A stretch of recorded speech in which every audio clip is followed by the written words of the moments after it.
तो आज हम डिटेल देने वाले हैं फ्रैक्टल एनालिटिक्स आईपीओ के बारे में। ये एक एआई बेस्ड कंपनी है। सो आईपीओ 9 तारीख से ओपन हो रहा है फरवरी का, एंड 11 तारीख को क्लोज हो रहा है। 15,473.6 करोड़ का इसका जो है मार्केट वैल्यूएशन है। उसी के ऊपर आईपीओ मतलब ये पैसे उठा रहा है मार्केट से। और भाई जो आपके अप्लाई करने के जो प्रीमियम रहेंगे वो 900 रुपये का रहेगा। और जीएमपी भी अच्छा खासा अभी शो करना स्टार्ट हो चुका है। ठीक है, तो चलिए सबसे पहले देख लेते हैं कि फ्रैक्टल एनालिटिक्स कंपनी करती क्या है, एंड देन मैं आपको बताऊंगा कि आईपीओ डिटेल क्या है, कब आएगा, कब जाएगा, क्या करेगा, क्या नहीं है, क्या है। और देन फाइनली हम जो है इसका फाइनेंशियल स्ट्रक्चर देखेंगे, जो कि बहुत ही मतलब मैटर करता है फ्यूचर के लिए। अगर फ्यूचर में डेवलपमेंट होगा तो वो फाइनेंस से ही हमको पता चलेगा। तो 3-4 साल का फाइनेंस भी हम देखेंगे, एंड फाइनली प्रोस कॉन्स के साथ जीएमपी दिखा के मैं आपको बता दूंगा किस में अप्लाई करना चाहिए, नहीं करना चाहिए। तो टिल दी एंड बने रहना। एंड देखो, अगर आपको कोई क्वेरीज हो ना, इंस्टाग्राम पे पूछ सकते हो, लिंक डिस्क्रिप्शन में है। एंड भाई अगर आप आईपीओ अप्लाई करते हो और आप एसबीआई नेट बैंकिंग से अप्लाई करना चाहते हो एचएनआई कैटेगरी में, तो वीडियो लिंक आपको डिस्क्रिप्शन में एंड स्क्रीन पे मिलेगा, जरूर से देखना। तो चलो स्टार्ट करते हैं कि कंपनी का काम क्या है। जैसा मैंने सबसे पहले आपको बता दिया कि ये कंपनी एक एआई बेस्ड कंपनी है। देखो, फ्रैक्टल एनालिटिक्स स्टैब्लिश्ड इन 2000 में ये वाला कंपनी स्टैब्लिश्ड हुआ था। इसे global enterprise AI and analytics firm that supports major companies in making more intelligent decision. ठीक है, अगर देखो, अगर ह्यूमन कोई भी डिसीजन ले रहा है तो उसके लिए उसे बहुत ज़्यादा रिसर्च वगैरह करना पड़ता है। एंड आज के डेट में एआई, आर्टिफिशियल इंटेलिजेंस, भाई मतलब आपके 2-2 महीने के काम एक एक दिन में कर रहा है। ठीक है, तो ये कंपनी बेसिकली आपको एआई प्रोवाइड करती है एंड एनालिटिक्स को स्टडी करके आपको बेहतर डिसीजन लेने के लिए मतलब हेल्प करता है। तो कोई इंडिविजुअल के लिए नहीं, बड़े बड़े कंपनीज के लिए ये काम करते हैं। बड़े बड़े कंपनीज कौन से हैं? देखो, सबसे पहले तो इसका मतलब फ्रैक्टल एआई नाम का इसका एआई सबसे पहले है। उसके बाद भाई फ्रैक्टल अल्फा नाम का जो है इसका एक एनालिटिक्स सर्विस है, जिससे जो है मतलब जैसे कि आप एक एग्जांपल से समझो, अगर आप यूट्यूब पे वीडियोस बनाते हो तो आपको एक एनालिटिक्स मिलता है।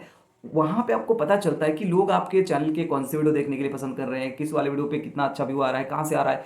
तो ये सारे चीज़ें फिगर आउट करती है। किसी भी कंपनी का सारा चीज़ जो है फिगर आउट करने के बाद एक बेहतर डिसीजन लेने के लिए ये कंपनीज को हेल्प करती है। अगर आप इनके जो क्लाइंट्स है उनको देखोगे तो आप देख सकते हो कॉस्को, फ्रैंकलिन टेम्पलेटन, मास, उसके बाद नेशन वाइड, नेस्ले, फ्लिप, एमो, ये सारे के सारे इसका मतलब क्लाइंट है। तो बड़े बड़े कंपनीज जो है इसके क्लाइंट है। समझ आ गया आपको कंपनी क्या करती है।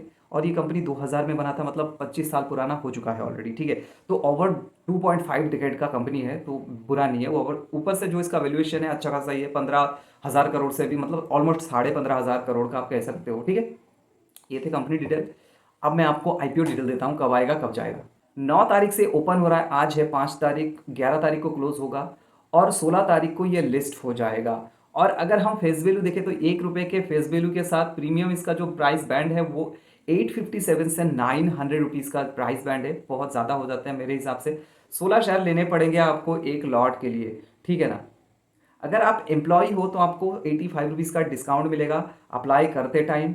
ठीक है ना। तो देखो इसका साइज कितना है, 2,834 करोड़ का जो है टोटल आईपीओ साइज है, जो कि मतलब इतना बड़ा भी नहीं है और छोटा भी नहीं है एकदम। ठीक है, उनमें से फ्रेश इशू 1000 करोड़ का है, बाकी का ऑफर पर सेल है। तो ऑफर पर सेल बहुत बड़ा एक नंबर है। मतलब अगर 3 भाग कर दे उसको तो 1 भाग ही आप यहाँ पे जो है मतलब फ्रेश इशू है, बाकी 2 भाग जो है ऑफर पर सेल है। ठीक है, तो ये एक मतलब माइनस पॉइंट लगता है, क्योंकि किसी भी कंपनी अगर आईपीओ उठा रहा है, पैसे उठा रहा है, तो वो कंपनी जो है फ्रेश इशू होता है तो बेटर रहता है, कंपनी के काम पे लगता है। अब अलॉटमेंट आपको 12 तारीख को मिलेगा, रिफंड आपको 13 तारीख को मिलेगा, डीमर्ट में भी 13 तारीख को मिलेगा, और भाई 16 तारीख को ये लिस्टिंग हो जाएगा। देखो, रिटेलर के लिए आपको हाईएस्ट 13 लॉट मिलेगा। अगर आप स्मॉल एचएनआई कैटेगरी में अप्लाई करना चाहते हो 14 लॉट आपको लेने पड़ेंगे। उसके लिए 2,01,600 रुपये का आपको जरूरत पड़ेगा। और एचएनआई कैटेगरी में अगर आप अप्लाई कर रहे हो तो नेट बैंकिंग का इस्तेमाल कर सकते हो। वीडियो लिंक आपको डिस्क्रिप्शन में एंड स्क्रीन पे मिलेगा, डेफिनेटली जाके चेकआउट करना। बिग एचएनआई के लिए 70 लॉट लेना पड़ेगा, उसके लिए आपको 10,08,000 की खर्चा आएगा। ठीक है, और दूसरी चीज यहाँ पे अगर आपको बात करूं, देखो प्रोमोटर होल्डिंग बिल्कुल और बिल्कुल अच्छा नहीं है। 18.19% का ओनली प्रोमोटर होल्डिंग है, मतलब अभी लिस्ट होने जा रहा है, इतना कम इसका प्रोमोटर होल्डिंग है। प्रोमोटर की बात करूं तो श्रीकांत वेलमकानी, प्रणय अग्रवाल, चेतना कुमार, नरेंद्र कुमार अग्रवाल और रूपा कृष्णन अग्रवाल, ये है कंपनी के प्रोमोटर।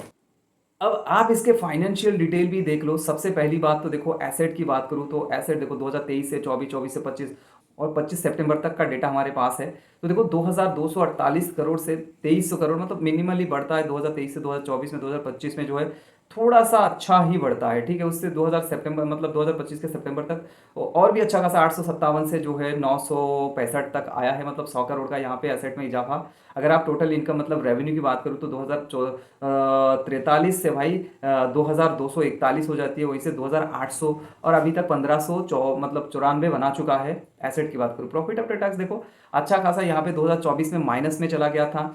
2023 में तो अच्छा था, लेकिन 2024 में माइनस में गया था। उसके बाद 2025 के मार्च तक अच्छा खासा 220 करोड़ का जो है यहाँ पे प्रॉफिट आफ्टर टैक्स है, जो कि बिल्कुल और बिल्कुल बुरा नहीं है, अच्छा ही है। और अभी तक भाई लास्ट क्वार्टर में भी 71 करोड़ का बना चुका है, ठीक है। वहीं पे हम देखें एबिटा, तो एबिटा भी 400 से 97 में आ गया, क्योंकि भाई देखो यहाँ पे माइनस 2024 में भाई प्रॉफिट ऑफ टैक्स भी माइनस में आ गया था, कंपनी बहुत नीचे आ गया था। उसके बाद फिर रिकवर करता है 2025 में, भाई अभी ऑलमोस्ट 400 करोड़ के पास है एबिटा। अगर हम नेट वर्थ की भी बात करें तो नेट वर्थ भी अच्छा खासा ईयर ऑन ईयर बेसिस पे बढ़ रहा है।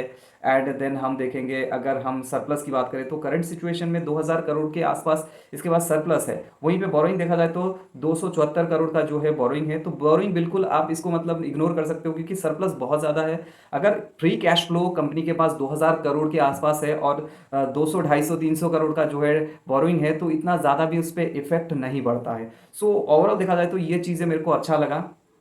और अगर हम देखें भाई, आर ओ एन डब्ल्यू अच्छा बिल्कुल नहीं है, प्रॉफिट मार्जिन भी चलने लायक है, ठीक ठाक है, चलेगा, ठीक है। मतलब 2025 मार्च से 2025 सितंबर तक अच्छा खासा घट गया है, ऑलमोस्ट 50% घट गया है, ठीक है। मतलब जो प्रॉफिट मार्जिन है उसमें, ठीक है ना। एबिटा मार्जिन भी equal equal about to same है। और प्राइस टू बुक जो मैं आपको बता रहा था कि 8.5 से भी ज़्यादा है, जो कि बिल्कुल और बिल्कुल अच्छा नहीं है। अगर प्राइस टू बुक वैल्यू यहाँ पे एक दो दो 2-3 ऐसा कुछ होता ना, 2-3x तो अच्छा खासा होता मेरे हिसाब से, ठीक। देखो ईपीएस भाई अभी के टाइम में 13.74 है, जो कि आफ्टर आईपीओ घट के 8 रुपये हो जाएगा।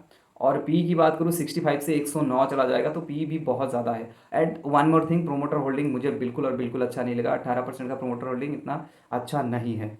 देखो अगर हम जीएमपी की बात करें तो ग्रे मार्केट में भाई इसका डिमांड जब ओपन हुआ था 3 तारीख को, तो अच्छा खासा शो कर रहा था, 180 रुपये का जीएमपी शो कर रहा था, जो कि ऑलमोस्ट 20% के आसपास जो है लिस्टिंग गेन शो कर रहा था। लेकिन उसके बाद 4 तारीख को 105 पे आ जाती है, मतलब ऑलमोस्ट 11-12% का लिस्टिंग गेन शो करता है। लेकिन आज के डेट में देखा जाए तो ये 50 रुपये पे आ चुका है। लिस्टिंग जो जीएमपी है वो कंटिन्यूसली मतलब डाउनफॉल हो रहा है। 50 रुपये मतलब 5% का जो है आपको यहाँ पे लिस्टिंग गेन शो करता हुआ अभी के टाइम में।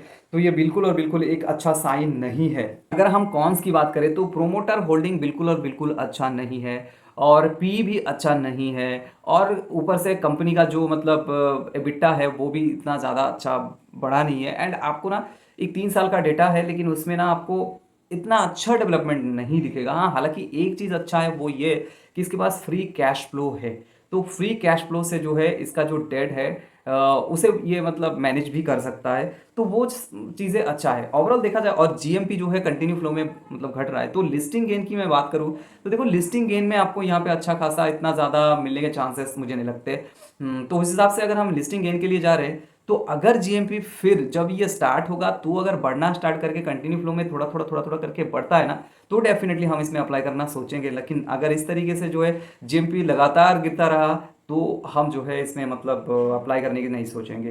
तो आपका क्या मानना है, आप कमेंट करके बताओ, अप्लाई करोगे नहीं करोगे। देखो शॉर्ट वीडियो में बता दूंगा अप्लाई करना है नहीं करना है जब ये स्टार्ट होगा। उसके लिए चैनल को सब्सक्राइब करके रखो। एंड अगर आपको एचएनआई कैटेगरी में अप्लाई करना है एसबीआई नेट बैंकिंग का इस्तेमाल करके, तो यहाँ पे क्लिक करके देख सकते हो। कोई क्वेरीज हो सीधा इंस्टाग्राम पे पूछो, link is in the description. Thank you.